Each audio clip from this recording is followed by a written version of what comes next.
time to get on down with the easy feeling we got going round.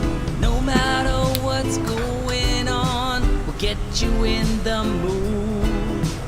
Take a deep breath, clear your mind, and soon you feeling good.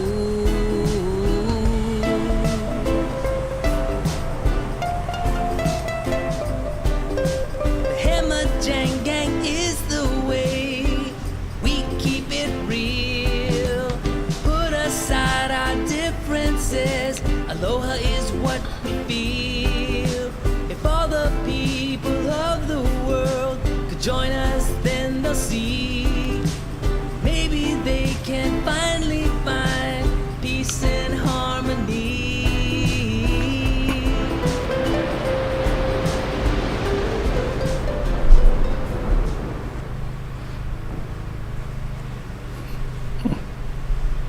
How's it, gang? And welcome to the Daily Pidgin Live. My name is Andy Bumatai, and I will be your chat moderator, JPO, hall monitor, whatever you like call me.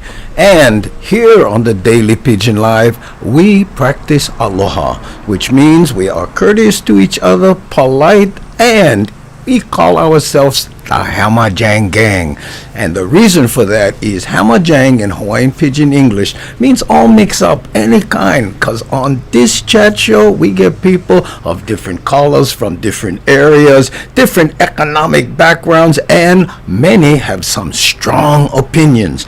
But we asked, if you have one opinion, might start one argument or get somebody typing in all caps like flame war with you, please leave that opinion at the door when you take off your rubber slipper, okay?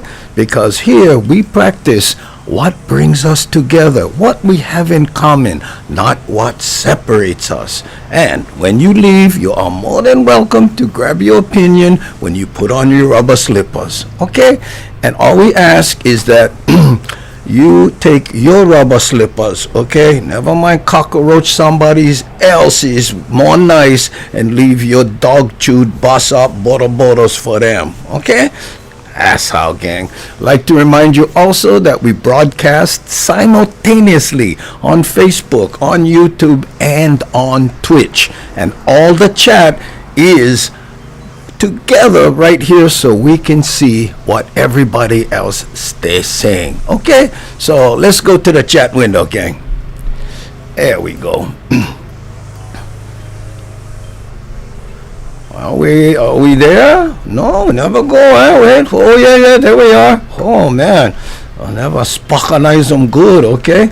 So what we like to do here is kind of just say hi to everybody, right? We say, we call this part the romper room, right? Where we say, hey, Devanya, how's it? They're coming in from the YouTube side. How's it, Susan? Keone Nunes, all the way from Thailand, right there, big squirrel nuts. Are you, my brother? Look at that, Mad Statter, and there's Kamuela Man.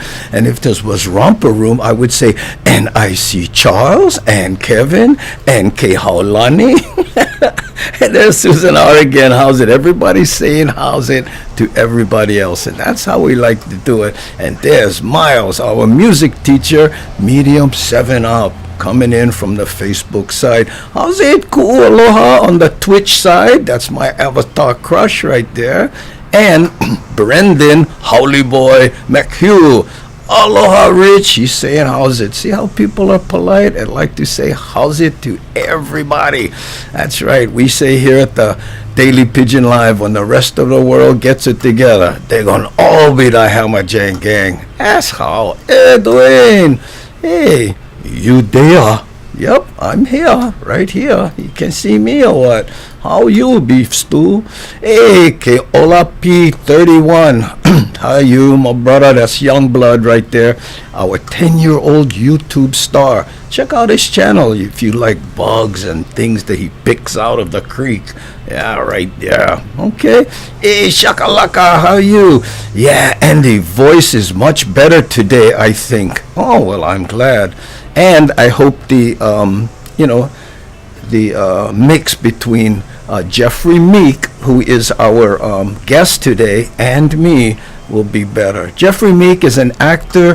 He was the star of the Raven TV show that's shot here in Hawaii. He has, of course, done many other things, plays, acting coach, you name it. In fact, one of the things I want to talk to him about today is tips he may have on people who are doing things online, even if it's just Zoom.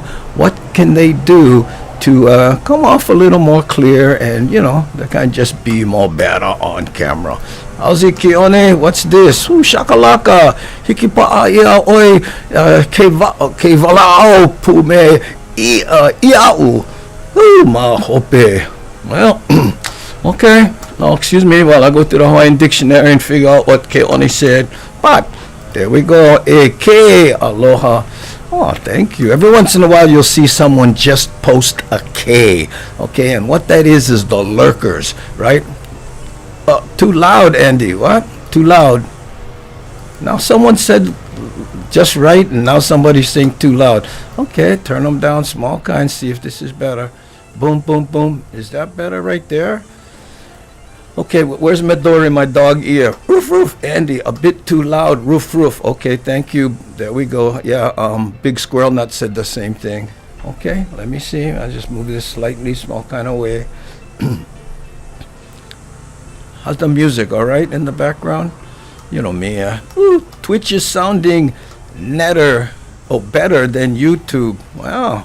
Well, that's good. I don't know. I'm all the platforms, but I'm not listening. I have the sound turned down on everything. Hopefully this is a little better. Oh, you're really loud today, Andy. Okay, I turned it down, small kind. Is this any better, guys? Let me go to the bottom of the chat. Uncle, sound good. Yeah, gain, high gain on Monday. It's not Monday, it's Sunday. Where are you, Japan? Yeah. Okay, can't hear the music at all. Okay, hold on. I wonder why the music is so soft. You sound great. Oh, mic is better, but wait, hold on. But cannot hear music. How's that, you guys? Better? You know, every day, I don't know why, it's just something different, right?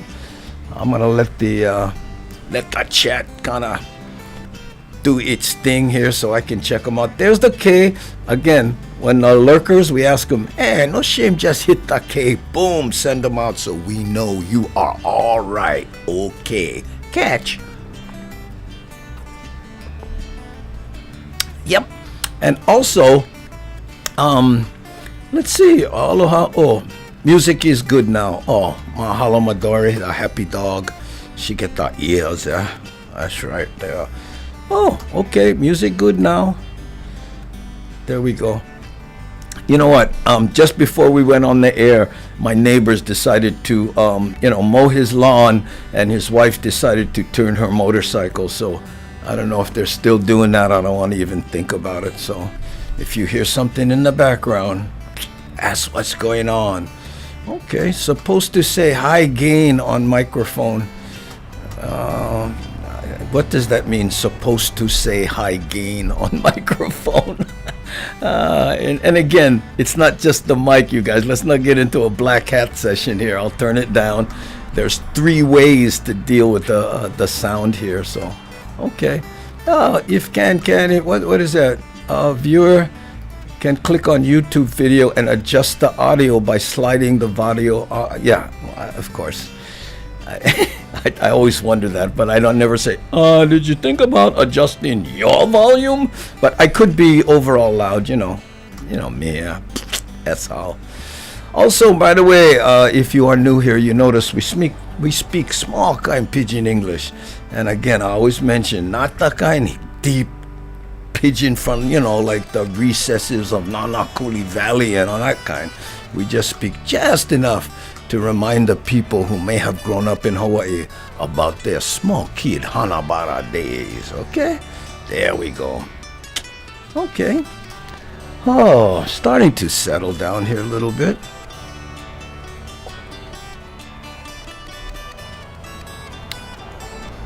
Oh, I see. You see, it's funny. The volume today on the slider for the music is halfway. Up until now, it's been about a quarter, and all I do is turn things on and turn things off. So something is changing. I gotta figure it out. That's okay. That's all part of the challenge, yeah. How's that? Okay. Oh, let's see what we get. Hey, Island Boy, hey, mahalo for the super chat, brother. Thank you so much. Yay! And the sound effects, what, loud enough? Let's try that again. I want to make sure I can hear it, right? Oh, that chat went away. Hold on. Oh, yeah. Yeah, something went on with the sound, man. That's okay. As long as you can hear me. Ooh, sound much better after adjustment. Thank you so much. Oh, Natasha. Hey, Natasha. I miss Hawaii. Hey, we're all shut down here, so, you know, I miss Hawaii and I live here. Hey, how's the weather over there? Well, cold. Down to like 70. No, it's hot, a little cloudy. Wasn't bad, not raining at least. Oh, you know what? I wonder if... Wait, hold on, let me try something.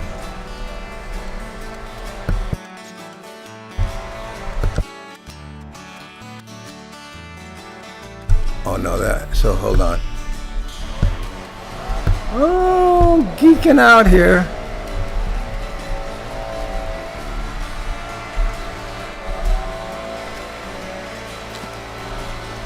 Oh, I can hear the lawnmower. I'm going, what's that noise? It's the guy mowing his lawn. Hey, you know what? Good for him. Mow your lawn. Hope it's not too bothersome to you guys. But, hey, Bill, how you, brother? There's Bill Van right there. Yeah, I know a guy. That's my friend who owns the Kia dealerships. We did those commercials. You hear that? Oh, man. Now he's into weed whacking or something. That's okay. Nothing make you feel more guilty than your neighbor mowing their lawn. But mine is already mowed. La, la, la, boo, boo. That's probably why he's doing his.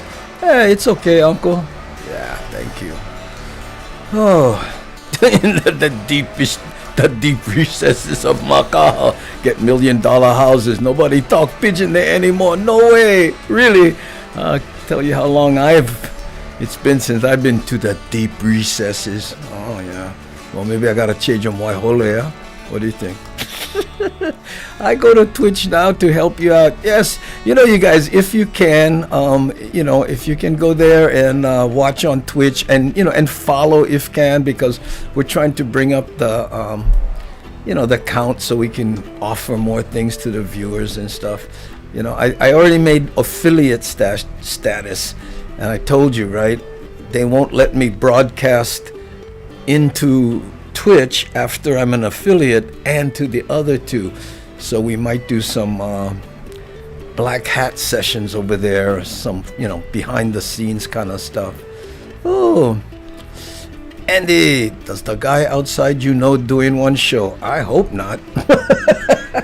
Right, because if so, man, well, bro, yeah. How's my earphone haircut? I didn't cut my hair. I just slicked it back so it doesn't.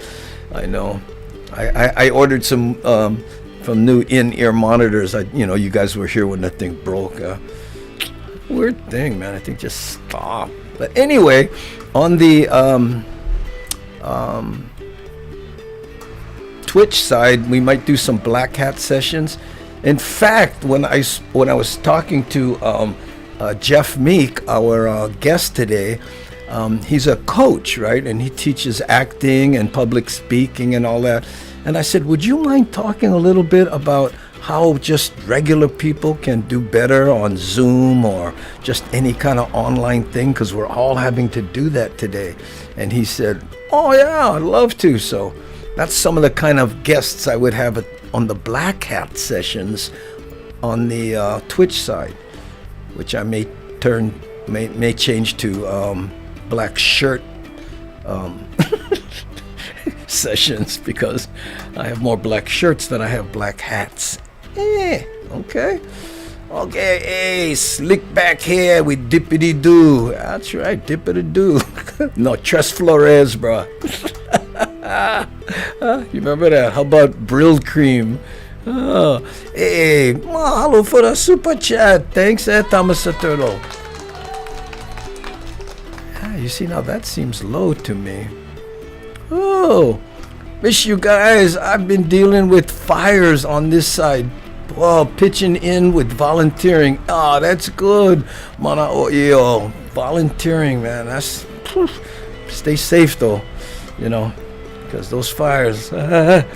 Spooky. Oh, lucky the neighbor doesn't have a teenager who rock band practice their music in a garage with heavy metal. Crank up the amps. Yeah, I know. What we get, Cisco, is the cars. You know, these guys that go by.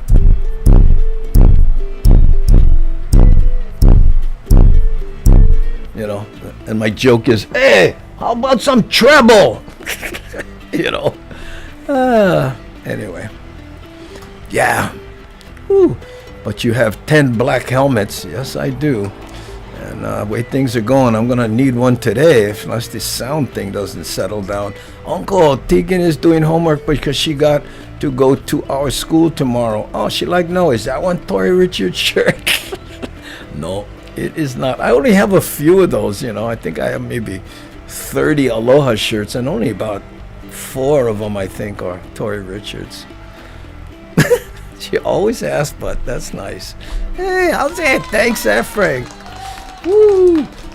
Daily Pidgin hero, Frank Madrid. Thanks, for the guy with the lawnmower. Oh, I gotta go walk it over. Okay, well, I'll let him finish first. Listen. Huh? He's slowed down, but there's still something. Wait, hold on.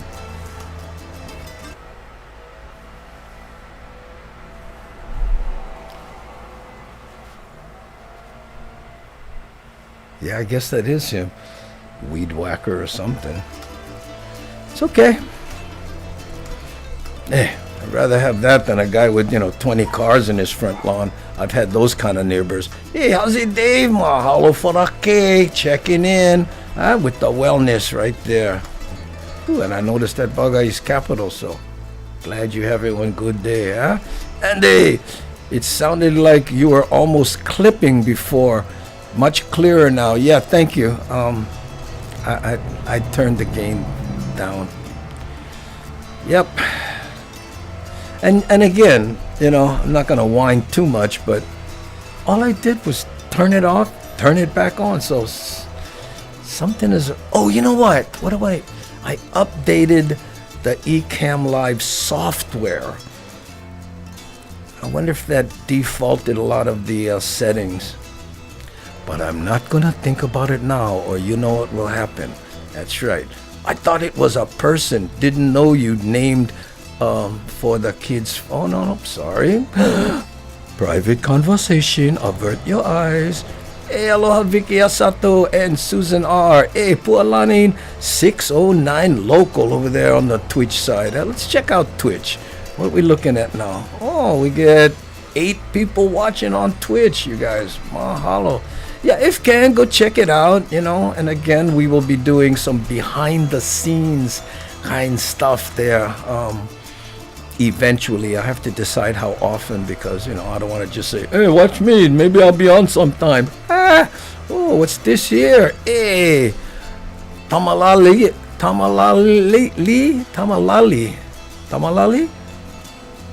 Kanahu, no, Kahanu.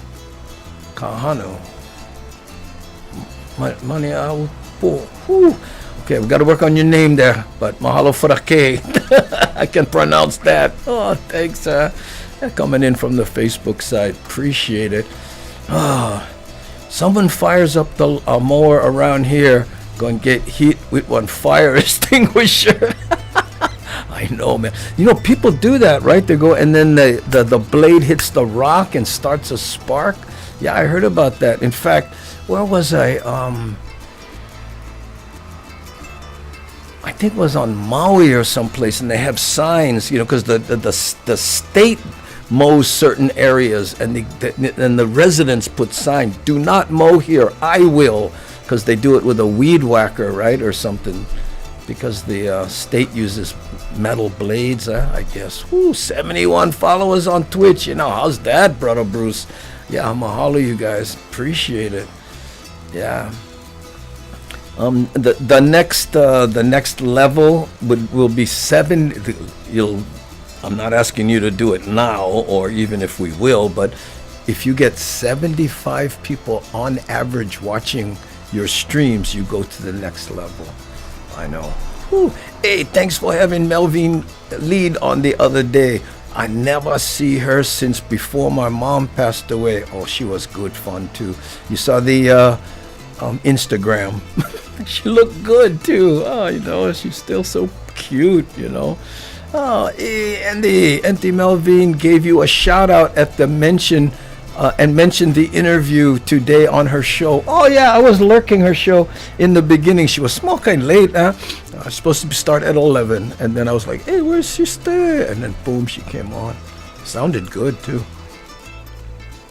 Every Sunday at 11 o'clock, Melvin basically does a free concert online, and she takes requests, and and she lets you know what the theme is that day. Might be jazz, or hula, or Hapa Haole songs, whatever, Okay, let's see what's going on here. Okay, but hey, hola. Usually when you do this, I figure you're going, sleep, right? No. Hey, thanks. Sorry, I have to. Oh, you have to go soon. Real school tomorrow, so have to go to bed early tonight. Okay, Keola. Take care. Have fun. I know you're excited about whenever you go to school in person. I know. Funny to say that. Times sure have changed. Hey, mahalo, Keola, peace. Sleep well. Yeah. Night, Keola, peace. Okay, mahalo, Keola. Ooh, there we go. Hated when Raven got canceled. Loved watching you, Jeff, Ray, and Lee Majors. Yeah, Charlie, thank you so much. Mention that to Jeff when he comes on, because, when I told him that there was someone here who was a student of his, he got all excited about that. He went, "Really?" I said, "Yeah, someone said that you were a good teacher." I think that's what they said. Okay, aloha, young blood, right there. Thanks, Okay. Hey, Charlie. Opai Almoro. Aloha, Charlie. Francis. Oh, wait. I never click on eyes. I'm good. You guys got a... Hey, what's going on? Boop. Uh-oh. Don't start. Get me through. I know. Okay, starting to work again. By the way, after we get through talking to Jeff Meek, our actor and coach, he coaches acting, he coaches directors on how to better deal with, communicate with actors. That should be very interesting.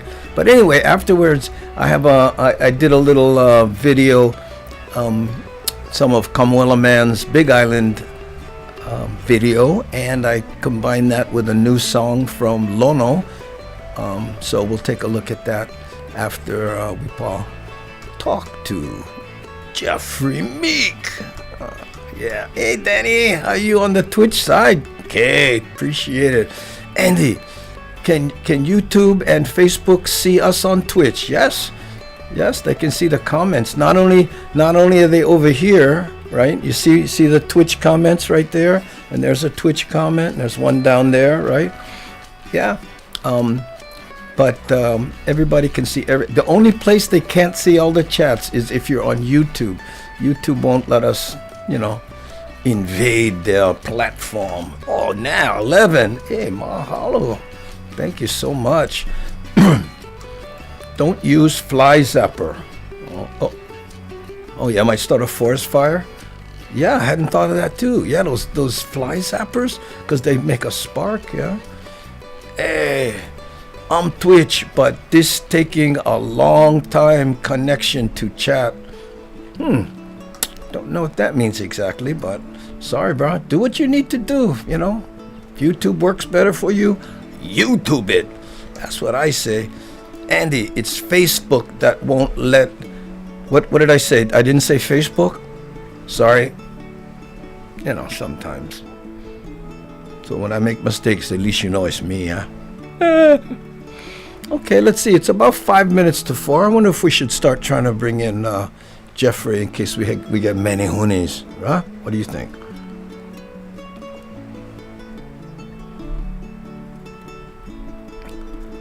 Ooh. I see Twitch and Facebook here.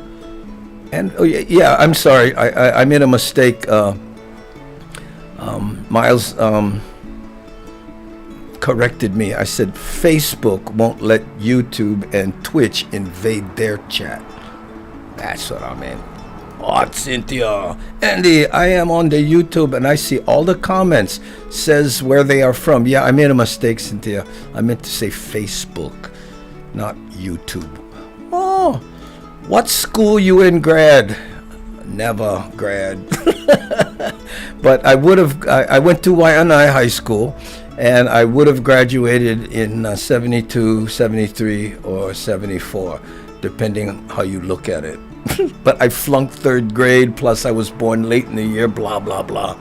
But I'm right now, I'll be 67 in December. Yeah.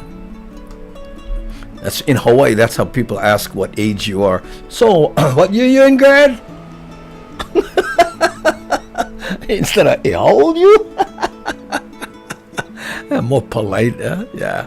Yeah, that's it, Lono. Hey, Lono, I took your, I made a video of your song, what's it called? I think Saturday Market. Yeah. And I put it together with some Kamoela footage, and we'll have that after the interview, bro. Yeah, I liked it. I did it in kind of a cinematic style. I was goofing today. I don't know if you guys noticed, I also redid the opening of the show and added the reggae song, you know, the Hamajang reggae song. Yeah, I was goofing today. Let's see. Yeah, how the music is live. Oh, I forgot. Let's try bring in Jeffrey. Okay, hold on. We're going to bring in Jeff Meek. If you don't know him, he was a star of Raven here in Hawaii. I had a part in that. And also, you know, he's been in many other things and plays, and he's acting and actually coaches directors on how to better speak, communicate with actors. So let's see if we can bring him in. Hold on.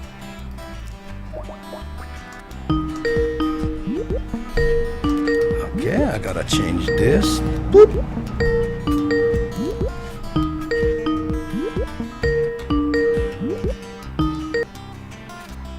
Who's this? Mr. Andy Bumatai. Hey, how you doing, Jeff? Good, Andy. How are you? I'm doing pretty good. I'm gonna turn this music down just a little bit so I can hear you better there. But other than that, bro, hey, thanks so much for being on the show, bro.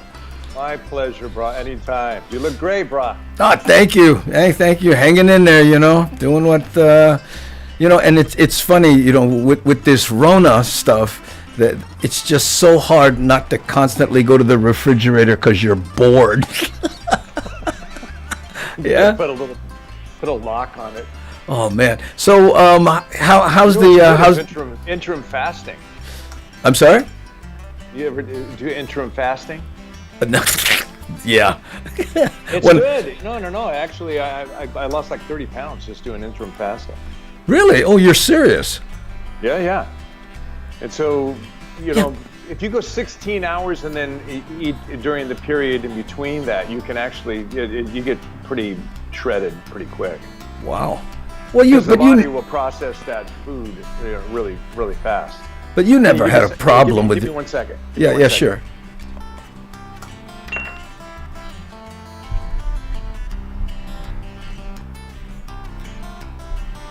All right. There you go. Sorry. Yeah. What, you just decided to do a little fasting there? Yeah, I did. I had to jog. It was my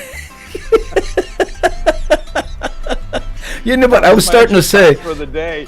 you know, you never had any problem with your weight though, right? No, I did. Yeah, absolutely. What? Yeah, I know, right? I was in, when I was doing the show, I was working out so much that, Yeah. there's no, I was in the best shape of my life when I was doing Raven. Wow. But the, recently, your metabolism gets slowed down, and I have, sure, I have to work out, I have to struggle, just like anybody else.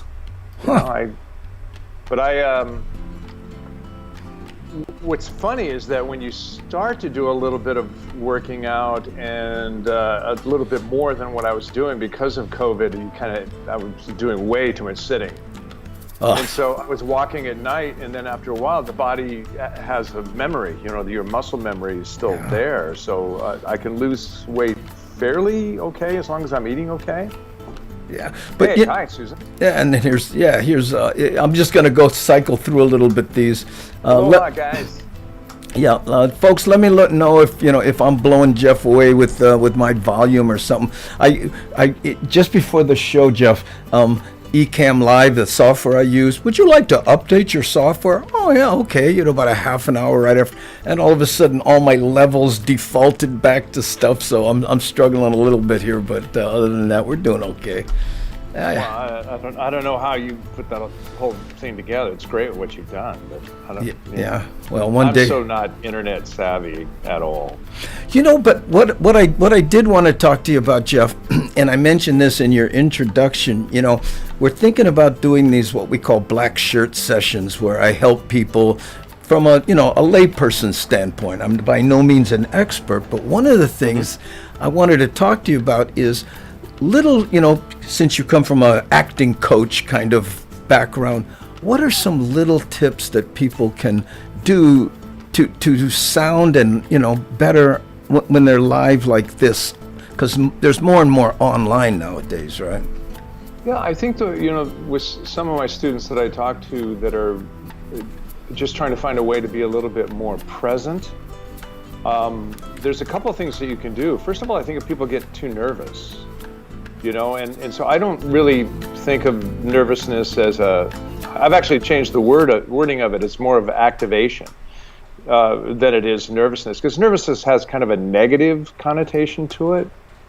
And so I want to be activated, because if I'm not activated at a certain level, I'm not going to do my best work.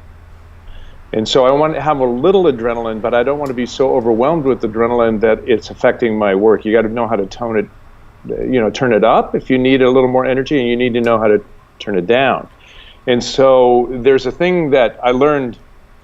It's actually a military technique. It's kind of a meditative military technique, and it's used in when you're training snipers, or you're training people that are in battle. And that's what it feels like sometimes when you're in performances. You feel like you're in battle. Is that you have what's called centering, and they've realized that when the bullets are flying, you couldn't hit the target very well, and they would miss the target like 80% when they were in combat. But when they did a little bit of centering as to what it is your objective is, how to relax your body, how to get yourself into the right breathing mode, find a center, and then actually connect to that objective, and then go into battle, that you're hitting the target like 80% more than you would if you didn't do that prior to the exercise. Wow. It's incredible. And so I use the same technique when I'm performing, or if I'm doing any kind of, public speaking, or if I have a show that I'm doing, if I'm doing a play, or if I'm doing a TV show. Because sometimes it's, you know how it is, Andy, you get clutched up at action. Yeah. And you don't want that. You want relaxed actors, maybe uncomfortable characters, but never an uncomfortable actor. It should be a very relaxed actor. I use the analogy of, when Muhammad Ali used to be float like a butterfly, sting like a bee kind of a thing. Where you can't hit hard, you can't punch, and you can't perform well if you're tense. Yeah. And it's in the voice, it's in the body, it's in the shoulders, it's in the face. Yeah. And so muscle tension is probably the number one problem of any performer. Yeah, we used to call And- that performance tension, where you can actually see it in the brow. You know, people that do this when they're acting, you know, because they have that. Yes. Yes, me too. I have the same problem. So Well, and is that primarily because you're more conscious of yourself than you are of your character? well, there's some science behind this, is that when you are in performance, what's happening is that your brain is functioning differently than when you're in the unconscious world of creativity. And so when you're in performance, now the brain is functioning different. So the amygdala, which is the ancient primal source of your brain, that reptilian part of your brain, which is constantly scanning the horizon for stuff that can kill you, which is, allowed us to survive. But it's the fear or flight mechanism. It gets activated when you're in performance. And so you're no longer processing the information the same way than you were when you were like learning material, or you were practicing when you were alone, when you're in the unconscious creative state.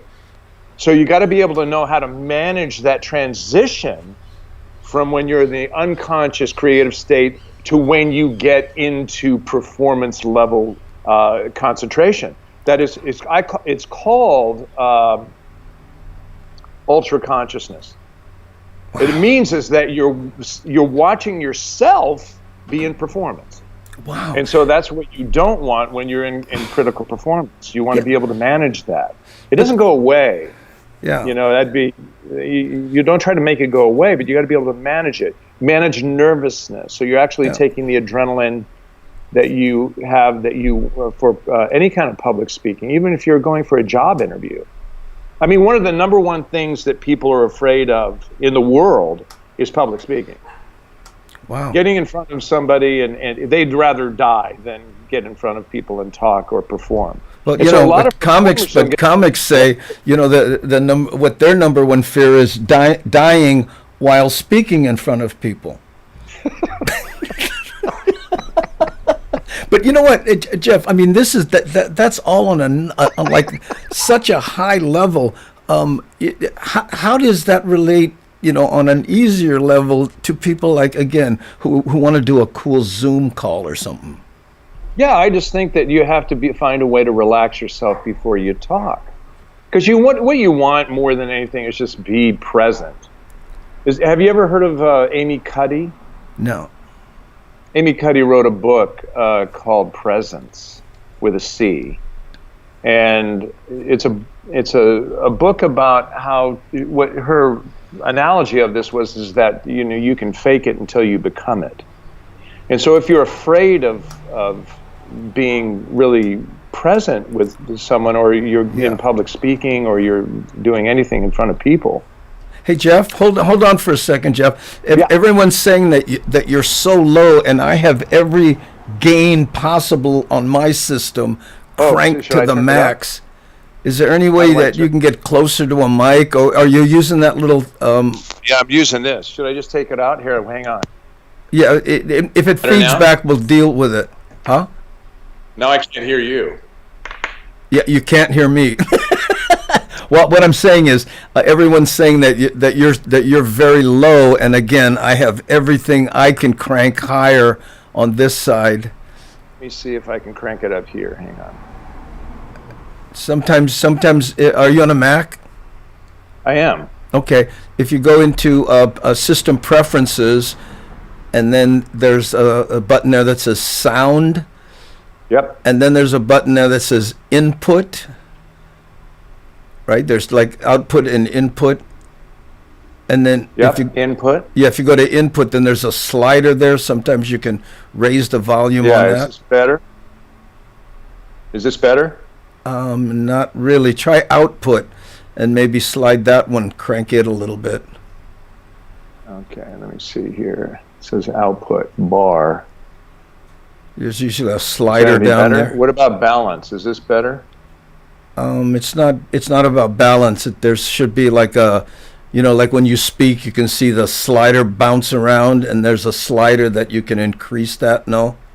Yeah, it says output volume, but it's cranked up all the way to 100. Oh, okay. Well, we'll try to go to 11. 11 exactly, man. Yeah, sorry about that. I don't know. Can you hear me okay now? Yeah, it's just soft. I hear you because but what I'm just saying, people in the chat are saying that you're just a little bit. Is this better? No, that.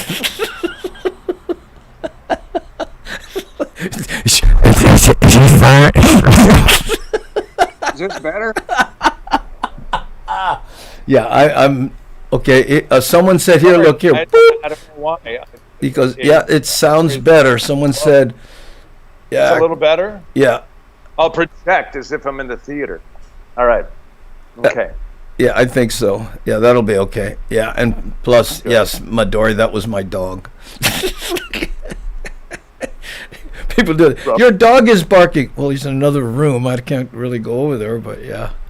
Protecting the house. So anyway, back to my point. Okay, so someone says, I want to do a better Zoom thing, right? I mean, so you're saying what they have to do is relax, but they go, how can I relax? What it is just being present. Well, Amy Cuddy wrote a book called Presence, and basically what it is that if you have the tendency is that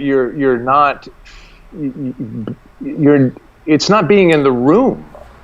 A lot of people, they get a little nervous about what it is, and so to actually be present is that you can actually fake it. There's a number of ways that you can deal with it. She wrote this wonderful book about it. It's how you position yourself might have something to do with how you're presenting yourself, how you move, how you speak, how you breathe. There's all this, qualities of how you can be in the room. You do this naturally, Andy. You have this. It's intrinsically part of who you are. And also because you've been a stand-up most of your career. Yeah. Is that you understand, if I'm not authentic, I'm not going to really come off as being a really, genuine comedian. And so it's something naturally, I think, that you have, you always had, ever since I've known you. Is this a really great ability to be really present on stage, really, alive. But a lot of people, the tendency is that they feel scrutinized, that they have this other element that's going on that is creating a feeling that you're not really being present. Oh man, that's so heavy. Are there any small rules like take 5 breaths or don't give a rat's okole? It's called having a real understanding as to what it is that you want when you go into a room or you're going into a show or you're about ready to perform. If you're going to do that is maybe getting centered as to what it is that you want. I think what it is for me, like for today, is that I just wanted to see my friend Andy. I just didn't have, it's just so great to see you, and to chat about anything is really joyous, And so I didn't have my objective in it is just that I want to be here with you. I don't put a lot on it so that I can actually be present to what's happening. You know? So did you ever go into an audition or anything where you went, I blew it because I wasn't present? Totally. Yeah, I learned this the hard way, Andy. Wow. Yeah, I didn't audition well. I wasn't a good auditioner when I first I'm still got into not. the business.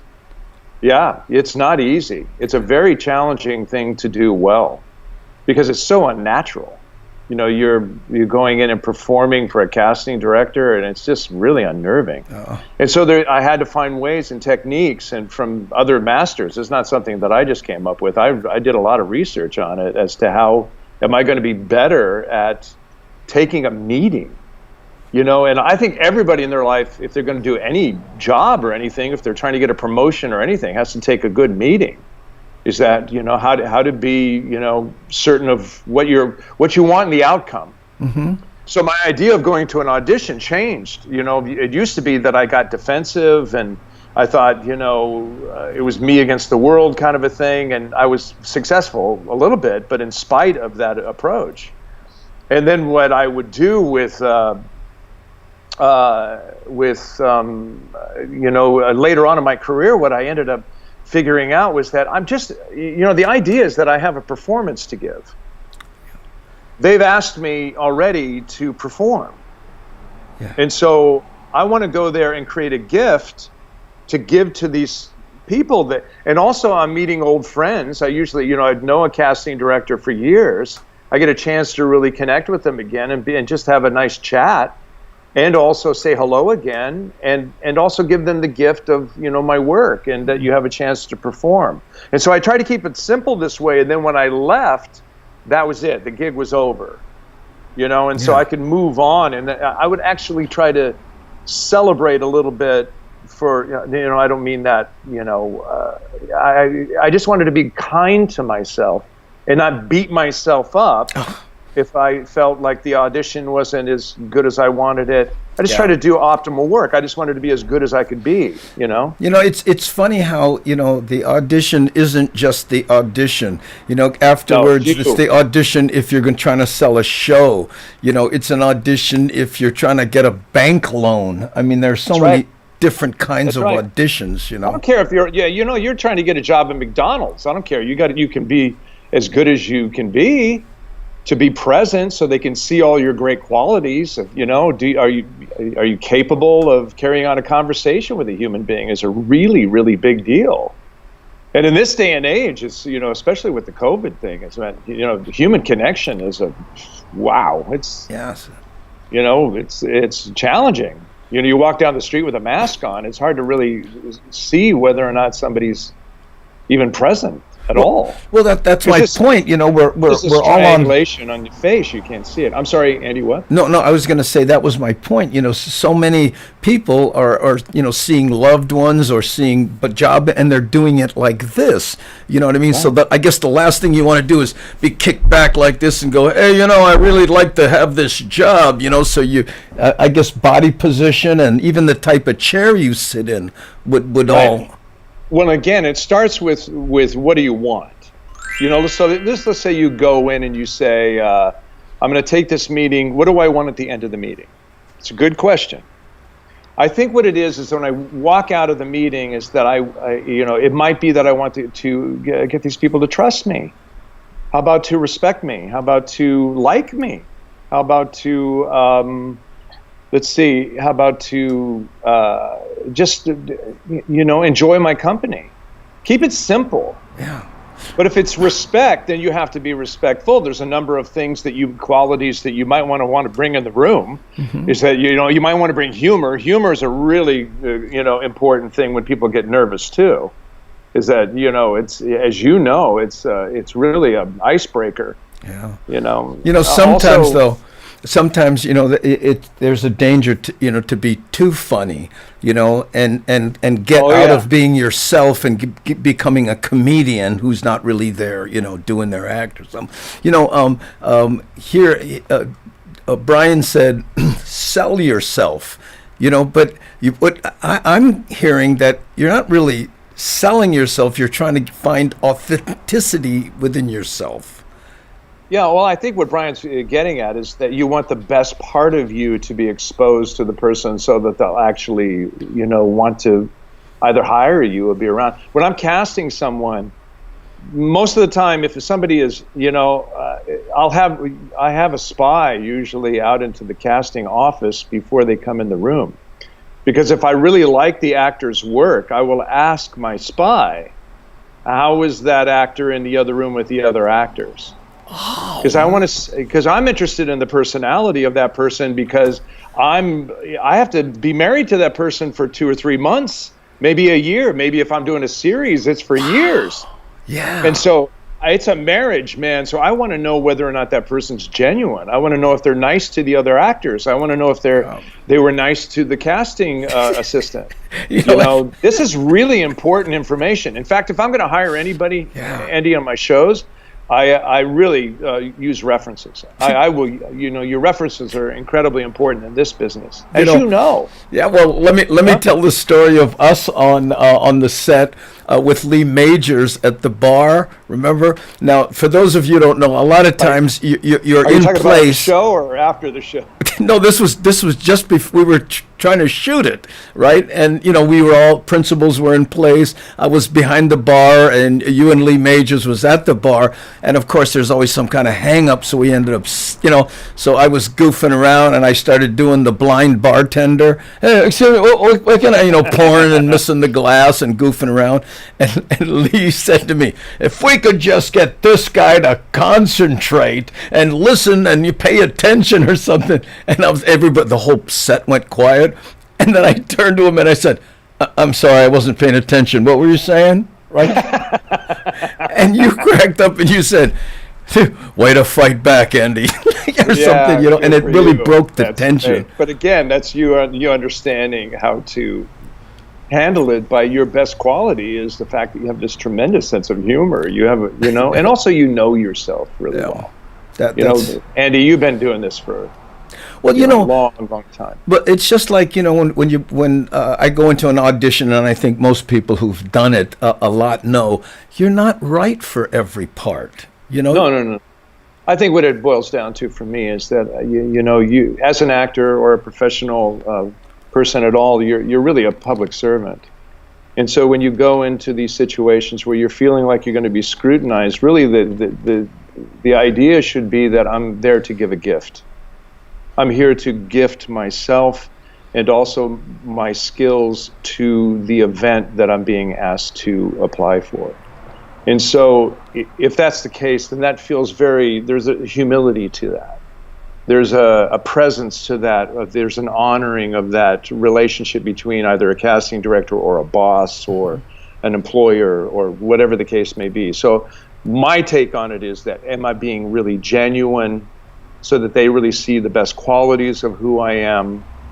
And also, quite frankly, do I like them? Is that they're not only interviewing me, I'm interviewing the show. I mean, I've turned down work where I felt like, ooh, I don't think I like these people. I don't think they're legit, or whatever the case may be. Wow. I just might not like them, and now the older I get, the more this plays in for me in terms of me picking work. It's funny you mentioned that. Do I like this person? At this stage in the game, I say whenever I'm going to do business with anybody, you know what? Let's test drive it a little bit and see if we get along. That's right. Andy, that's why people play golf in Hollywood all the time. Yeah. They're not doing it for the golf. They're doing it to see whether or not somebody's worth being around. Yeah. I've learned so much about 3 rounds, that maybe 3-4 holes of golf.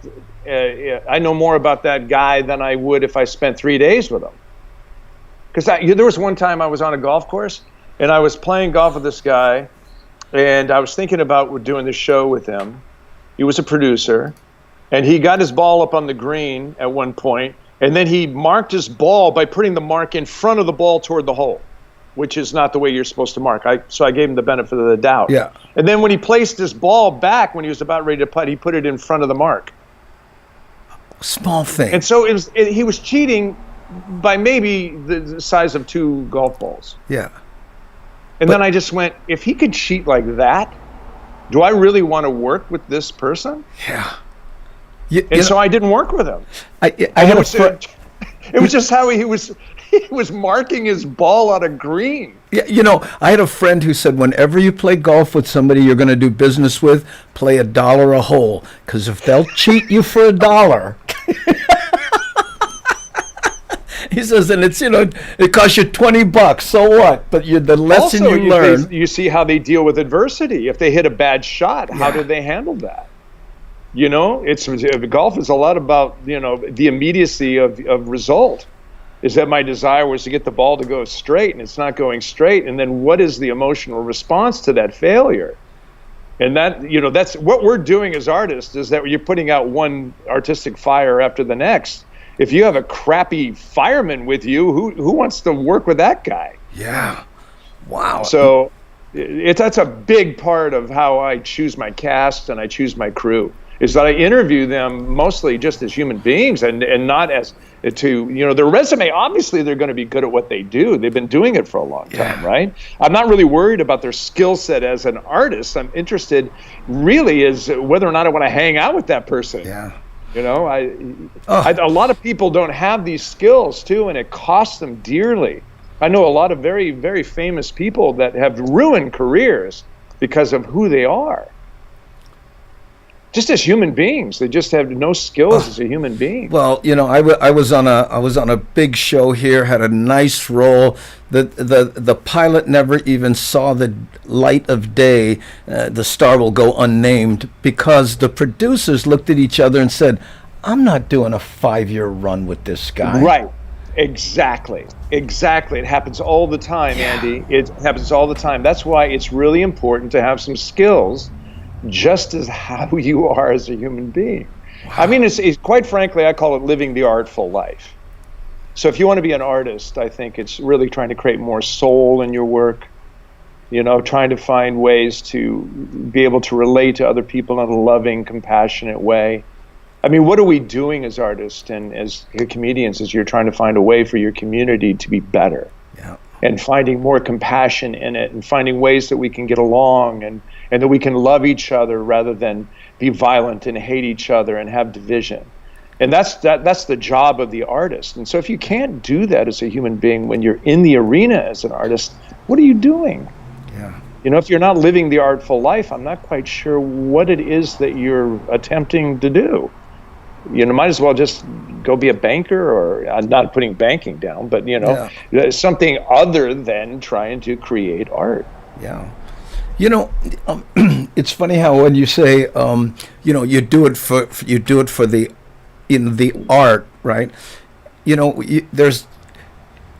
get those people, they're doing it for the money. I talked to this guy the other day, and he says, I had this job, but I'm gonna be a nurse because they make way more money than what he's doing now. And I said, right. Well, how do you feel about nursing and helping people? He goes, it's a big hassle, man. People are stinky and old and stuff, and you got to do, but the money. And I went, yeah, I've been very fortunate to know, I think on some deep level that I that would have killed me. Yeah. To follow my life or to follow my, and it doesn't mean it has to be an art form. Yeah. It could be anything. If you want to be a medical practitioner, I would imagine that the most useful way of approaching that would be because I love other human beings and I don't like them suffering, and I feel great reward in alleviating someone's suffering. Yeah.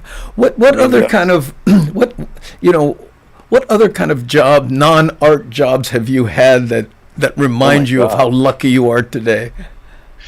I swept streets in the middle of the night. I mean, literally. You got those little trucks with the thing on the vacuum cleaner on the back. Yeah. And you go in parking lots, and you have to take a blower. You put it on your back, and you got a little. You have to wear a mask, which is and the goggles and everything. And then you'd blow out all the curbs and everything. But it's amazing what people throw away in the park. It's like baby diapers and everything ends up in a parking lot somewhere. And so you blow it out from the curb, so now you're wearing it. Oh, man. Okay? And so after about 4 or 5 of these parking lots a night, you're covered. Yeah. Absolutely covered. And one time I was sweeping. I was so tired. I was going to school full time, and it was when I was in college I was doing this. Plus I was cleaning toilets during the day. I had my own house cleaning business with a girlfriend of mine. And it was horrible. It was just grunt work. It was the worst. And then during the night, I was sweeping these parking lots. But at 4 o'clock in the morning, one time the truck broke down. And I was sitting at the edge of the curb. I couldn't get the darn thing to start. And I was so exhausted, I started crying. And so I was crying on this curb, and I realized as I was looking down, my tears were collecting dirt on the way down and creating mud in the gutter. And I went, this is the lowest of the low job.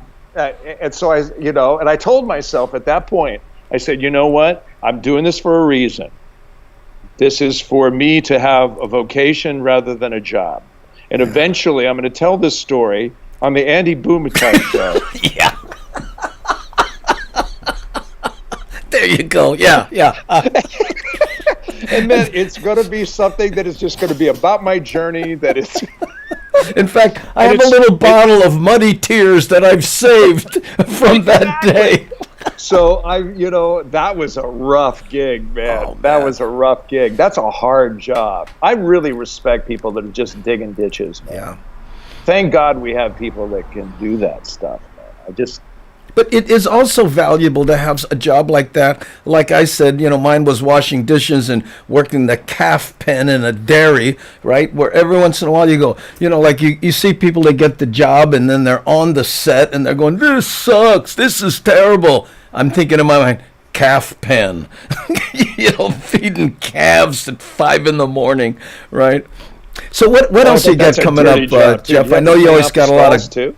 I know you always got a lot of projects in the works. What's the latest? Well, I finished a play in January here in San Diego called The Humans, which was on Broadway a couple of years ago, won the Tony for Best Play. And I saw it in New York, and I said, I have to do this play if it ever comes up anywhere. And so I live now in San Diego, and so one of the local great equity houses, the rep, was doing it, and so I auditioned for that. I got the part, and I loved it. And then the pandemic hit. Yeah. And so I was putting together. I've been writing quite a bit too. I've been writing for years, and I wrote a pilot that I raised some money for, and so we were about ready to shoot, and then everything got shut down. And I'm writing another screenplay right now with a partner, and also I'm trying to put together a filmed musical. So I'm busy, but I hope to be able to shoot the pilot within the. Oh, thank you, Vicky. Yeah, it's a wonderful play. Wonderful play, The Humans. And so I ended up, I've been working, trying to put the shot list together and all my storyboarding and my crew, and I'm casting. Today I was casting. There's a couple of characters that I still need to cast. And then we're going to, as soon as we can, put a crew together without everybody having to be, Sure. Quarantined. And COVID tested and all that. Oh, my goodness. Oh my God! Right? I don't know how the NFL guys. Do you see Hard Knocks? No. Did you see that show Hard Knocks at all? Well, they were showing it's a documentary about the training camps of. It's on HBO. Wow. And every one of those guys had to be tested every single day. It's taking blood that was getting temperatured, getting swabbed in the nose and the mouth, and wow. Wow. Here's really, Corey Titleman says, African proverb, if everyone swept their own space, the whole world would be clean.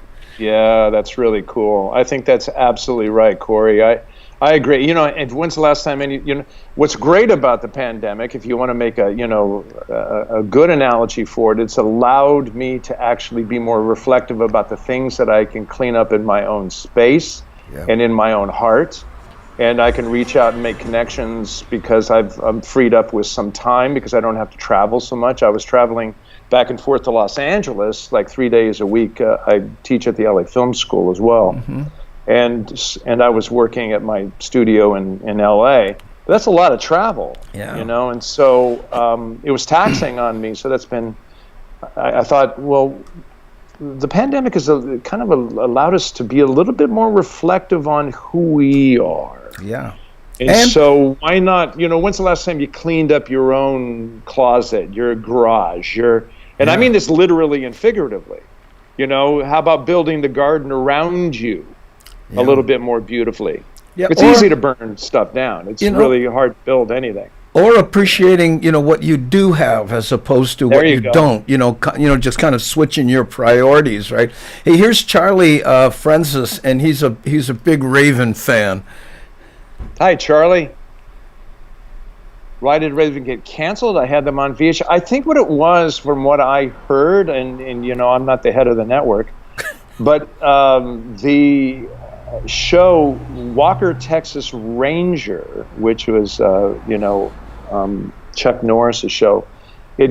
He only did like 2 episodes, and then they aired one of them, and apparently he has quite a following, and so the ratings were pretty good on it. And they decided to just replace our show with that show. But our ratings were good. The ratings on Raven were actually really good. And we got numbers that we were asked to do.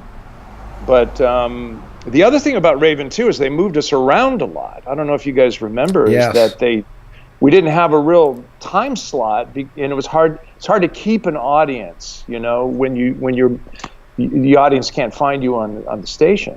Yeah. Hi, Charlie. Yeah, this is Charlie who asked the question, and he said, "Thanks for mentioning my name." I gotta tell you, one of the things I really like about doing this kind of show is, when you talk about authenticity and, you're talking about reaching out to, to your community and creating it. This is so cool to be able to like bring names up like this, and just, hey, and you say, hey, Susan R. and stuff. And imagine, I try to imagine, in my day watching the Tonight Show with Johnny Carson and being able to go, hey, Johnny, where'd you get that shirt? And have him go, well, Andy, I picked it up at Savers, or whatever. I know, it's such a wonderful community. That's the other thing, too, is that thank God we do have this ability to be able to speak to each other with cameras and stuff at this time. Can you imagine the pandemic if it was like 100 years ago? I guess there was a pandemic 100 years ago, but the point is that, to be that sequestered and not be able to reach out to anybody. Just think about it. Hideous. Right? During the Black Plague, I have fire. What do you have? Are you kidding? The other thing too is that I'm really grateful for my wife. Yeah. I know I have some friends that are single and they're lonely, man. It's really been challenging for them.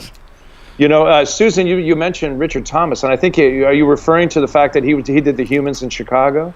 Yeah, is that what the note was? I'll give her a chance to answer here. She hasn't done that, but she's probably typing right now.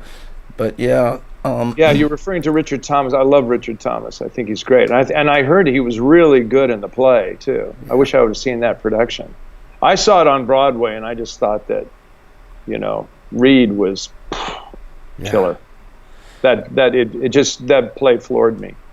It says. And so, yeah. Yes, Vicky saw it with. Vicky saw it with. Yeah. Well, good. I'm sure that production was fabulous. Also, I can't remember, there was a wonderful actor that played the mom in that Chicago version that I heard was really, really great. But I when I saw it, I just, there have been some fires here, Dana. In fact, it was really smoky last week when the big heat wave hit here. It was about 107 here in San Diego, which is really rare. And it was the Santa Anas were blowing everything, and there was a fire in Alpine, which is just east of here, and the smoke was pretty bad. But we're okay, and it's really sort of we live in California, man. Are you doing any acting coaching online? Yeah, I teach all over the world. I've got about 45 private students all over the world. Wow. If someone wanted to get in touch with you, how would they do that? JeffreyMeek.net. Okay. And then just you can write a little note if you want to do private sessions. If I am, I'm pretty booked up, but if I still have some openings. So if anybody wanted to work with me regarding just learning some basic skills and then really get on your feet. The other thing too is that I try to impart is that I've had a 40-year career. Is that I teach because I think that I need to, in a way. I've had a wonderful career. I've done over 100 plays. I've done over 50 musicals. I've had 5 series. I've made major motion pictures. I've had a wonderful career. Take a look at this here. Great. Speaking of wonderful careers, hold on, right here. Beep. Yeah, that's it. So if you want to go to that and just it says I offer online study if you want to, and my philosophy and stuff like that. And you can see, all my stuff is there. But any kind of coaching, public speaking stuff, I work with Fortune, 500 guys, and it's fun.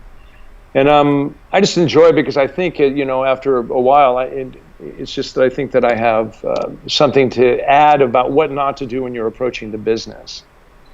Approaching the business is, how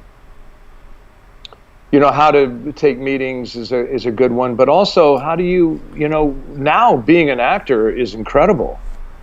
You can work as an actor. You didn't have to be in the union as an actor anymore and still have a wonderful career. Wow. Now, I'm not advocating that you're not, want to get into Screen Actors Guild or to Equity or some of the other unions as a performer, but you can go on Actors Access and get interviews all the time. You can go on to LA Casting, Backstage West, some of these websites that you can go onto and actually solicit yourself. It's not even like you need an agent to get started anymore. But I would put a reel together for material that you could do in order to show yourself off, and approach it that way, and then see if you can't get an agent or some castings of some student films or some low budget stuff. It's a lot of my actors in LA are working, and still, even with the pandemic, they've been working. And with this whole online thing, doing a Zoom call or doing a show to your friends or whatever, like I'm doing right now, is a great way to just kind of, work those muscles out where you're in a low stress environment. I absolutely, Andy. I just, what it is too, is that if you're good on this camera, you're going to translate on any camera. And so the point is that just get good with this, because quite frankly, it's the future. Is that all casting, it's not going to go away. All casting is going to be, on some level, is going to be online, and it's going to be you self-taping yourself and then sending that into the buyer. Yeah. And so the first casting session, what's a great luxury about that is you can audition 12 times before you get the take that you like. You can't do that when you're doing it live in Hollywood. You have to walk in there and kick it out in the first time that you do it. Yeah. And so it's much more easy to get that first audition and get that thing absolutely right before you submit it to the buyer. So it's a luxury to be able to audition at home. I did this. Definitely take advantage of it. I auditioned for this little movie we did. Paul Rodriguez and Michael O'Keefe. It's called Whippy Boys, right? Right.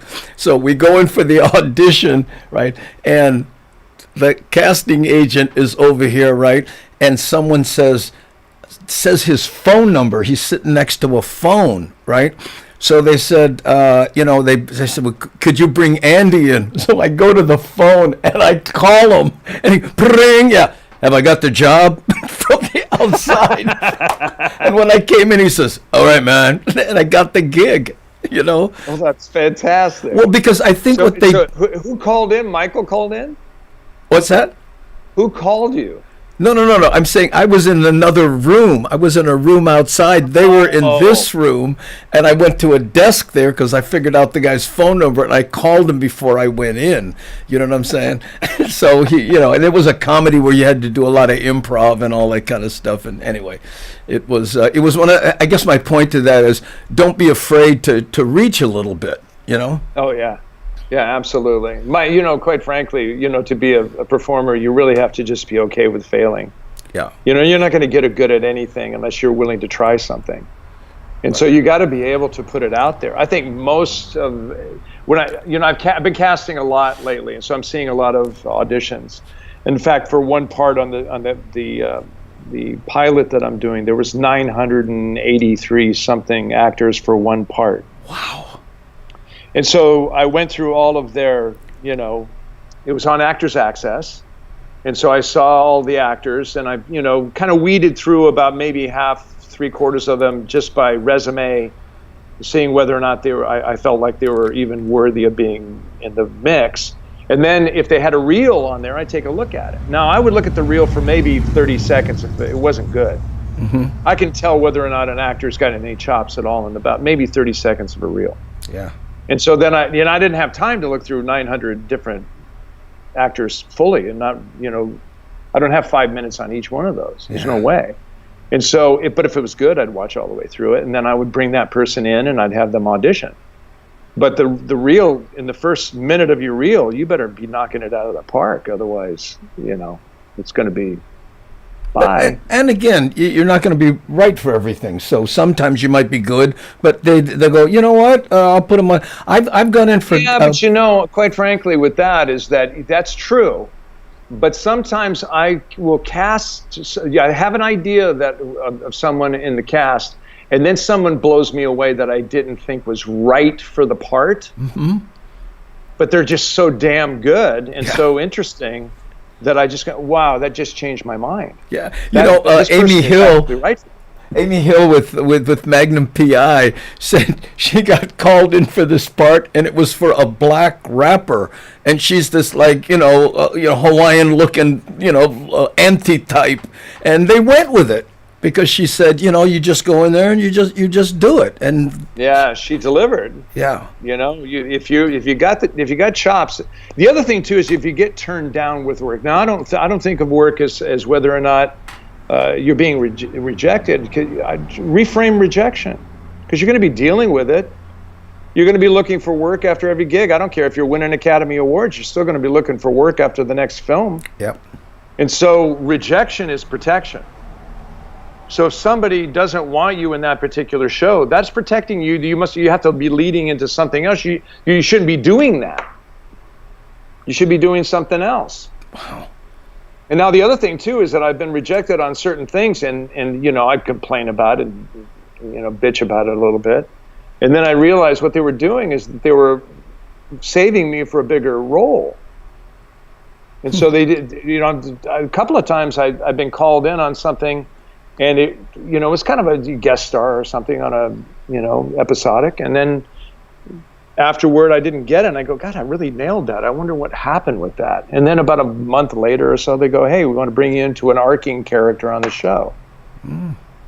Wow. There was a bigger part. Or there was a casting director. If you go in and knock it out with a casting director, that casting director is going to remember you down the road. Yeah.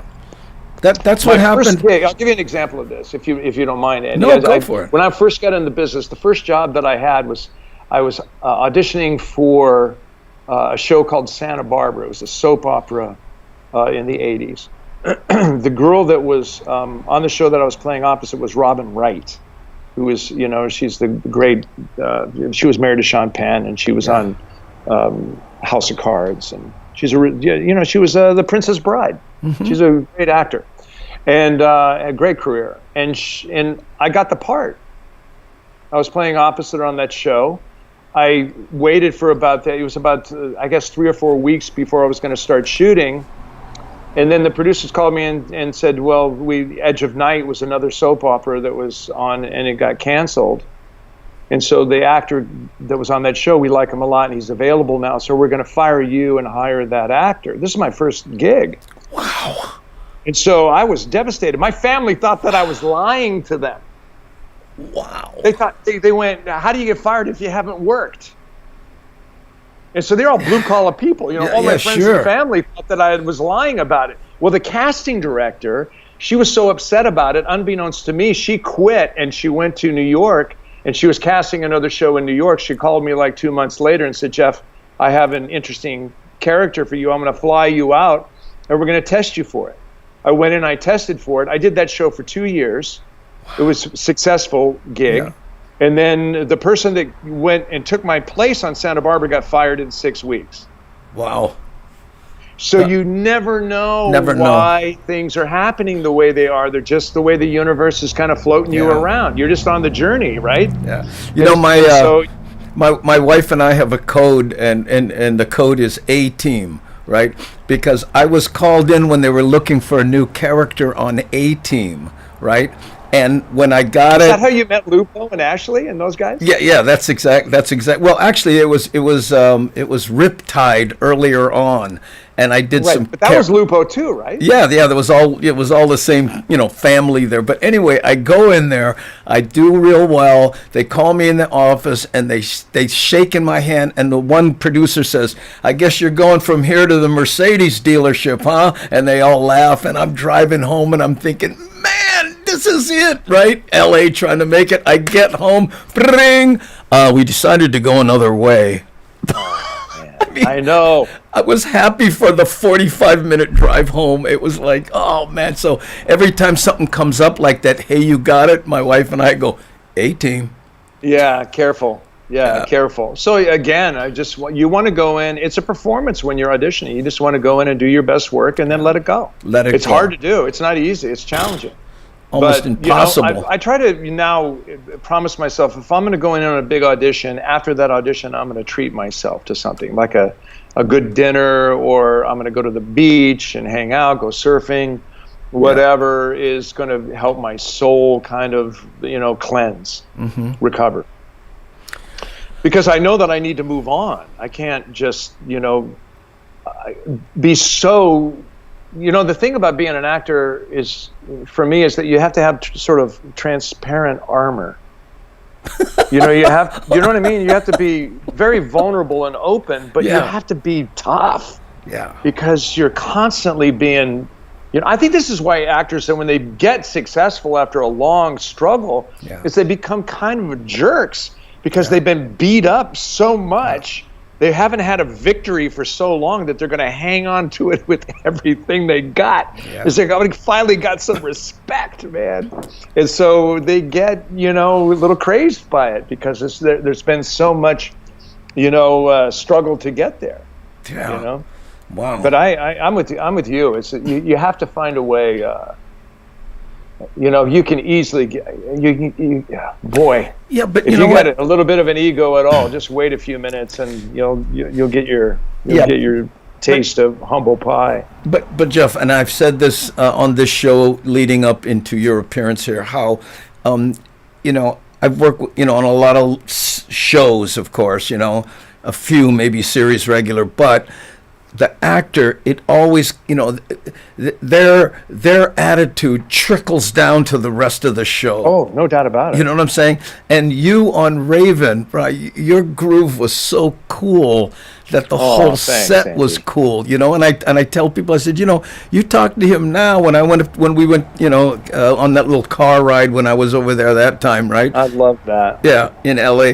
But I'm saying, he's the same guy when he was the star of a show or just hanging out, going to grab a bite. Well, it's you and me though. I've always been so fond of you. I just, you're such a talent, and you're such a good man, and you're such a good community leader too. You really care, and it's sincere, and it really shows up. This is what we're talking about, just kind of full circle with this. This conversation is that I just have great admiration for you just as a human being, let alone a talent. Your talent is spectacular. I mean, you're one of the funniest people I've ever met in my life. Well, thank you. I mean, I saw, when we were doing Raven, I don't know if you recall this, is that I went and saw your stand-up. Yeah. I was dying. Your stand-up was fabulous. And so I just, Yeah. Well, what's also true is that Hawaii is a unique, it's such a unique community because it's vast, but it's not. It's a family. Yeah. If the Aloha spirit is a totally different experience, and you get it. You just get it, bro. And that's what we're trying to do here with this show. And that's what what I'm saying is when you were the star of your show, the Raven thing. I was going, I'm so happy to be on a set where everybody isn't on pins and needles. I agree. I agree. That because I've been, Andy, before I got the part, I'd been in a number of places where I wasn't comfortable. And I promised myself that even though if I was going to be, now I had my, times where I felt like I needed to fight. There's one time where I thought that I crossed the line maybe once or twice, where I felt like I was just, it's exhausting being the lead of something too. It's a lot of pressure going on it, but it doesn't mean that you have to take it out on others. Yeah. You know, and so I tried to make you know what it is too, is that I had loving parents. Yeah. And so they taught me a sense of values. I think my mother said to me when I was little, she said, you know, I want to raise you so that people actually kind of want to be around you a little bit, you know, and so, and not to feel like, you know, your stuff doesn't stink. Yeah. You know, you're just like everybody else, you know, and I had some fairly decent coaches that way. And so I always believe that, you know, your show is only as how good you treat the people that are working on the show, and especially online, because you know it's like you know, warts and all. You know. Oh yeah. We've had things go to this wrong, and people go, you know, the thing I like about you is you don't give up. You just keep going. Oh. You know what? Before I forget. That's so true. Do you remember? There's Yes. something really true about the be able to, you know, endurance is more important than truth. Hey, do you know Maria Cuban? And she's she does the weather and stuff there in LA. I don't know if you know. No, I don't watch the news. Oh, okay, you don't watch the news. Well, anyway, there's a very popular weather gal from Hawaii who's there. I interviewed her the last time, right? And she says, you know what my big claim to fame was up until I got this news gig? I was a waitress on Raven in the bar. Oh, right, I remember her. You remember her? Maria? Oh, I remember her. Yes, of course. Well, if you watch the news there, I think it's KTLA or one of the stations, I don't know, but she's there and she's, you know, still gorgeous. And when I interviewed her, she brought that up. That's fantastic. Isn't that funny, the effect you have on people? Anyway, man, I'm going to let you go. Really We're, again, way too long. That, you know, I always tell people a half an hour, and we've talked for 1 hour already, Jeff. Wow. Can you believe it? So great to see you, man. Great to see you too, Bill. The other thing too is what's amazing about doing a show is that even to this day I get, you know, people emailing me or reaching out and saying how much they enjoyed that show. And so I think that in the spirit of Hawaii, in the spirit of, you know, the people that were on that show, we created something that I think was effective. Yeah. And I think that's all you can ask of yourself, is that you know, are you doing the best work that you can given the circumstances? Yeah. And I think that everybody worked really hard on that show to try to make a really entertaining, interesting, respectful show. Mm-hmm. And I think we did that, and you had a lot to do with that. You know, we had fun. I always really enjoyed getting on the set when we had scenes together. I really enjoyed that. Yeah, that was always fun. You know what I really one of my favorite times with you is riding Harleys all the way around the island. Oh, remember that? Yes, we did. We went to that party. Didn't you go to Turtle Bay and think that there was going to be something going on in Turtle Bay, and then it was like 12 noon instead of 12 midnight? Yeah. They said 12 p.m. and I went, it's 12. That's midnight. So we go there, but you know what? It was all about the ride, not the party. Yeah. But that was a great ride. Well, great ride. Yeah, great ride. All right, my brother, I'm going to let you go. Thank you so much for being on. I really appreciate it, man. We'll do it. You know what I would like to do, though, is when we do these black shirt sessions, maybe we can talk a little more about, you know, being authentic on camera. This will be a month or so away at least. Yeah, no problem. Okay. Anytime, man. Anytime you want to talk about that. I love it. Just any conversation with you is fun for me. All right. So, anyway, okay, brother. You know, aloha to everybody that is here on the show too, and I miss my second home. I want to come in. Yeah, thanks everybody. It was I love you, Andy. Love all you guys. Yeah, you know, hang loose, be cool. I hope to come back and, you know, say hi, and again I have such great fond memories of Hawaii. So much. I think about it all the time, and you know. So yeah, there you go. I loved it. So all the best. Love you, Andy. Okay, man. Thank you. Aloha, brah. Aloha, brah. Take care. Bye-bye. Whew, there we go. Jeffrey Meek. Oh man, I gotta tell you, I'm sorry if his sound was a little low. I did everything I could on this side, but again, looks like one of those. Today is the sound many hooney. Now remember, you can go to jeffmeek.net if you want to check out, his site and how to take part in his classes and whatever. Okay, we're going to take a little break here, and this, again, this is a song by Lono called Saturday Market, if I'm not mistaken. The title is on the video here. Something I threw together this morning. Let me find it. Where are we at? Come on, you buggers. Oh yeah, there it is, Saturday Market. Okay, we'll be back in about 4 minutes after this.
Ooh, there you go. Saturday Market. That's the name of the song, by the way. But since Kamuela shot that Saturday Market footage, I kind of tried to incorporate it a little bit there. So there you go. Mahalo, Lono, and Kamuela Man for the footage. Appreciate it. So let's chat a little bit before we wrap up, and then I gotta tell you, it's so much fun to hear Jeff talk about acting, and because he's so immersed in it. But sometimes it's like I'm having it's like hearing a guru talk about meditation or something. Sometimes I think just a little bit over, like what, and but I'm gonna have to go back and watch it again. I just love hearing him talk about that stuff. Oh, good editing, Andy. Oh, mahalo, bro. Thank you, Nani Aloha. Oh, appreciate it. Hold on, let me move this back over here, and then I can move my chat where I can see him good. Oh, that was wonderful. Oh, thank you, Cynthia. Appreciate it. Oh, that was a great video. Mahalo, Andy. Music is Life. Kamuela Man for collaborating to make such great art. Yeah, it's fun, And oh, by the way, speaking of making great art, I'm starting to rethink the interviews, because what's happening is I'm having to spend a lot of time trying to get to people to get the interviews, because not easy nowadays, and it's taking a lot of time up. So I think after the last interview, which I think we have Jazz Kaner, we have Saliva'a, Konishiki, we have I think Branscombe Richmond, Jazz Kaner, and I forget who else. But after, I guess it's next week Wednesday or something, I might take a break from the interviews unless some people call me back, because number one, I don't like bug people. Bro, how come you're not calling me back? Come on, I'll have you on the show, whatever. I'm not, I feel funny about doing that. And secondly, the calling and stuff takes so much time, and I'd rather be editing, right? So hopefully, I'll get some more footage from Kamuela Man, or maybe Brendan when he gets his GoPro, and try to throw some stuff together. Or even with the stuff I have, I can piece little things like we did, because I really enjoy that editing part, Okay. Ooh, Jeff, drop in anytime. Oh, that would be good, yeah. I know. Okay, on Twitch. Yeah, if you guys can, go to Twitch and and follow, and then when we do the black shirt, so I'm not saying black hat, I'm saying black shirt sessions, and we'll talk about doing this, like Jeff was saying, how to be on camera.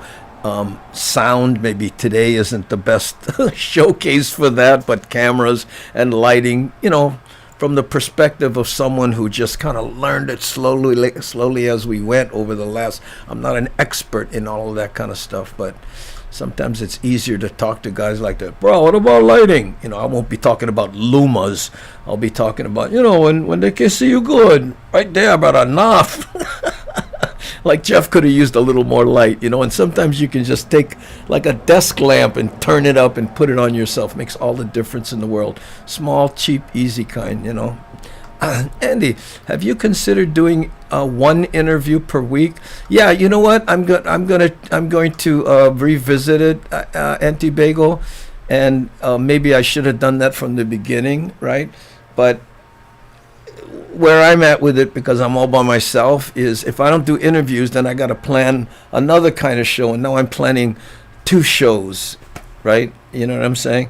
So it either has to be on or off, then I can concentrate on doing something else. I got to figure it out. You know how it goes. Yeah, Andy, you'll have to tell us the Twitch show schedule. Well, you know what? I'm glad you brought that up, Midori, because I would put that out to you. What do you think? 3 times a week, or or maybe we do it every day, but I do it at like after the show at 8:00 at night when there isn't that many people on, and we just go as long as we feel like it. Might be half hour, might be 2 hours, I don't know. But anyway, it's going. But what I really want to do is do more editing. I told you I bought that new computer. It's so much better than the other one. I can actually keep editing while things need to be rendered. I know that was huge instead of just waiting, because you're in the mood, right? And you're grooving. And it's like, imagine you're with a band and it's happening and someone says, okay, wait, stop until the electricity comes back on. Oh, man. Yeah, I know. Ooh, Andy, got one GoPro. If you like, see East Molokai, take one drive. Hey, whatever, bro, please. And you guys, take stuff on your phone and send it to me. You never know. I'm the best at, not doing like super movie kind of stuff, but taking, bits and pieces and, putting together one fried rice of editing, I like that. It's challenging. Okay. Ooh. Oh, what? Right here. More cowbell? Yeah. Oh, Andy, you don't need to plan anything. We like you vala'oing. Oh, thank you, Madori. Well, that's what it might end up being, In fact, like the music today, it's super loud in my earphones, but people are saying it's not that loud. So I'm kind of going without it right now. Okay. I would love to see Molokai. Yeah, that would be great. Yeah, And you know what, Lono, doesn't have to be like, holo on a car driving. I mean, even if you just stood in front of a store and did a slow, agonizingly slow pan, right? And then just did a bunch of different shots, then I can piece them all together, put it over one of your songs, especially like, maybe Molokai Maikai, and then we put Molokai footage on it. That would be great. Oh, your show in cars seems like Seinfeld had something so similar. Did you have problems with that? Charlie, we don't like to go there, but I was airing weekly in the car interviews 6 months before Jerry did his first show, and his show came out after I did a how-to video on how I do it, where I put my cameras, how I edit it, how I do all the stuff. I did a thing, and then 6 weeks later, hey, I have a new show, and I'm like, bro, your cameras are in the exact same places as mine, but I'm sure it's all a big coincidence. And I have to say that so his attorneys don't come after me. Because like I always say, when Jerry Seinfeld sneezes, more money flies out of his nose than I made all year. Okay? Andy, if you all you do is talk to us, that would be just fine, just like the early days of the show. And we continue to watch and chat. Yeah, that would be good. Yeah, Vicky. But on the Black Hat session, maybe we'll get back to that. But it would be cool to have at least some kind of theme, like today we're going to talk about lighting. Maybe not. I don't know. Maybe we should try one. But, I want to see how the whole Twitch thing pans out, because they still haven't approved my application. You have to apply, I know. Oh, just need 5 minutes, right, for holo. Yeah, no, you overshoot. If you have a GoPro, just shoot a whole bunch of stuff. Don't try to just hand me 5 minutes and then make this, because you need. I mean, shoot as much as you can, and then in email we'll work out how to get it to me, because you got to do a Dropbox, and the files are big, especially if you want high resolution, right? So we got to figure that out. But you're good at zip filing stuff and sending it to me, so maybe that's how we do it. Okay. Oh, I told everyone who would listen that he ripped you off. Well, yeah. It's funny, like guys like Jeff, now he's got too much class to say it on the air, but off the air he went, I seem to remember you and I doing it in the car way before. I said, you know what, bro? You got to pick your battles, and I don't have enough ammo for fight that one. Andy, how about once a week, 30 minutes on Twitch? I don't know. I might want to do it more than that if it's just volawing like we are right now, you know. I don't know. If we don't want Twitch, does that mean that we can't see the Black Hat shows anymore? No, you just can't see the Black Hat shows on Twitch, you know, because there will be Black Hat sessions that I have to do because I'm testing to see how things look on Facebook and YouTube, right? So that you have to be on YouTube and Twitch Facebook to test. So I don't know. Hey, Keholani, again, we're up in the air with everything. We don't really know, you know. I was reading about how people on Molokai worked to stop overdevelopment. I would love to see the beautiful old kind place. Yeah. Got it, Batman. To the Batcave here in Metropolis. If Gotham in Molokai. If oh, Andy, those toenails. What are you talking about, my toenails? That's what I love about the internet. I remember one time when Seinfeld came out with his show, and I was in the pool, right? And I was doing this thing. This is back when I was, you know.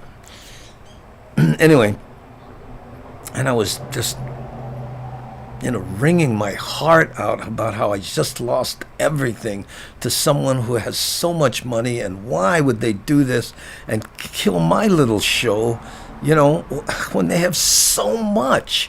Why can't, you know, and then, right? And then someone, and one leaf floated by the pool, and someone posted, yeah, that's all fine, but clean your pool, man.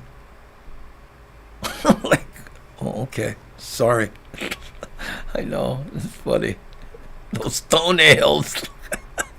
What? They're not that long. Oh, man. I don't know what. How you must get one high resolution giant TV or something. Oh, this is the best part of the show. I love this. Oh, really, Dave? Oh, mahalo. I appreciate that. Hey, come on, man. Got the cam cave under the cows. Yeah, you saw his cow in the shot. That's Red. That's his cow. I know. I figure, you know, throw Red one bone, yeah. Oh, yeah. That's why Keola was saying about comment section. Well, I mean, it's not like that here. Believe me, I'm not acquainted to anything I saw here. Even the toenail thing. That's funny. But I'm just saying, when I was like on, you know, just broadcasting, you know, without our community, right? Hey, Mark, what's this? Oh, cute, the little San Francisco BB. On K right there. Huh? Oh, we saw the back of Red, loved it. Yeah, there you go. Yeah, I thought that was Red. Yeah, it was. Yeah, I know how ripping off intellectual, cultural property rights go. Yeah, I don't know if I ever told you this, Keone, but well, I talked to an attorney, and he basically said, you know, if you go after Seinfeld, it's like playing poker with a guy who's got $10,000 and you have $10. I don't care how the cards go. He'll just keep raising you till you can't play anymore. And that's what they do, you know. Well, and the attorney said, you gotta understand what you're talking about. $1 million minimum. If we go to court, it's more, and I need the money up front. And they know that. That's why they can do that, you know. So, your shows have always been great, Ohana. Oh, thank you, Brian. Well, you know, you've been around long enough, Brian. When you see me, I just keep throwing stuff to see if it'll stick. Now, even this show, you know, a lot of people, how many views you get? That's not many. Oh, how much money you making? That's spit. I go, yeah, probably. You know what? You know, we're trying to build something. What else is there? You know, I always tell people, you know, I wish I could stop. I don't know how. I wish I could. My life would be easier. Oh, they get tanks and guns. Whatever, you go after a gun. Yeah. I got a lot of heat, Kimball, one time. You know, when when those guys were standing in front of the Capitol with guns, you know, and they were trying to liberate their state, you know, and these guys were like, and I said, and online I said, you know, bro, hey, if they like get rid of you, they're not gonna call our cops, they're gonna call our army, bro. And you gotta watch out, because the army, hey, they get guns too, you know. Plus, they practice.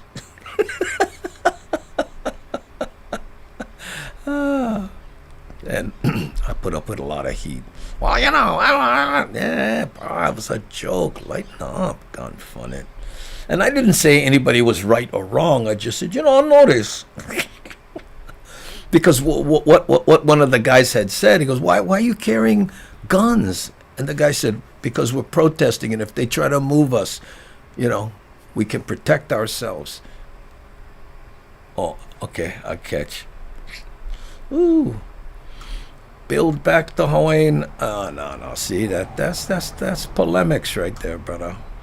You know. Ooh, burn. Ooh. I don't know if it's a burn. It was a joke. Yup, similar to what I said about trying to stop some of the designs that are now commonly used for tattoos around the world. Yeah, exactly. What are you gonna do, bro? You know, okay.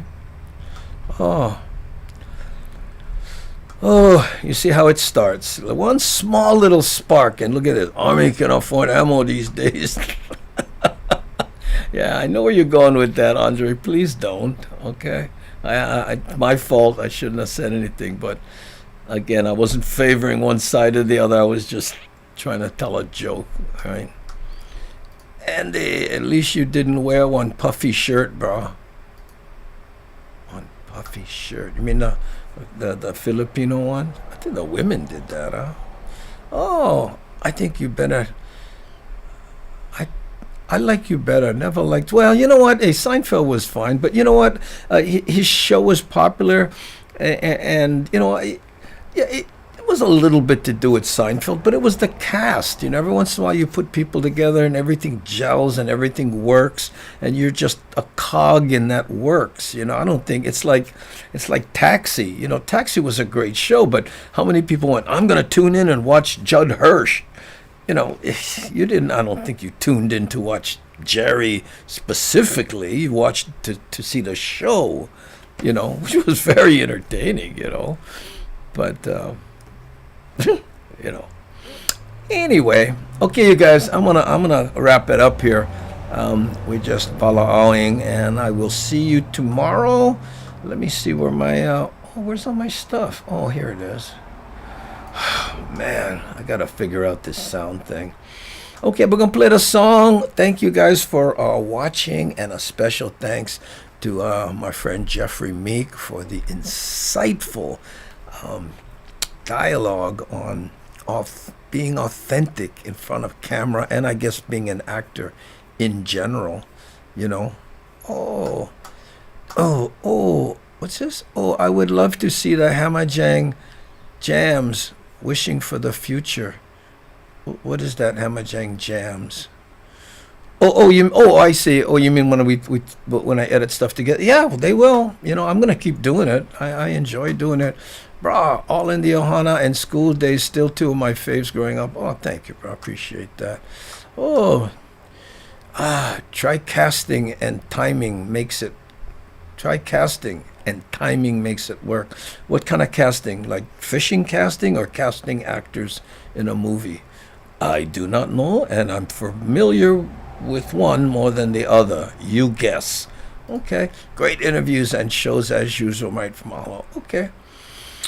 Good night, everyone. Take care. That's from Steven. Hey, hello and good night. Oh, there you go. Good night and sweet dreams, Hamajang gang. That's from James Hirozawa right there. Mahalo. Okay, here we go. I'm going to play the song 765. Hey, how's it and welcome to the Daily Pidgin Show. It's the place to be to let the pigeon flow.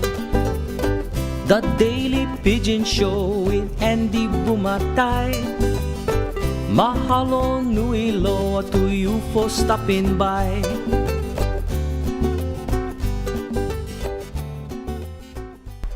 Ooh, there you go. Okay. And, oh, no, this thing's like, oh, it's out of buttons. Ow! Whack myself for there, okay? I'm going to try to see if this button works. If it does, I'll see you later. If not, it'll be see you later in about 10 seconds. Okay? So, thanks, I appreciate it.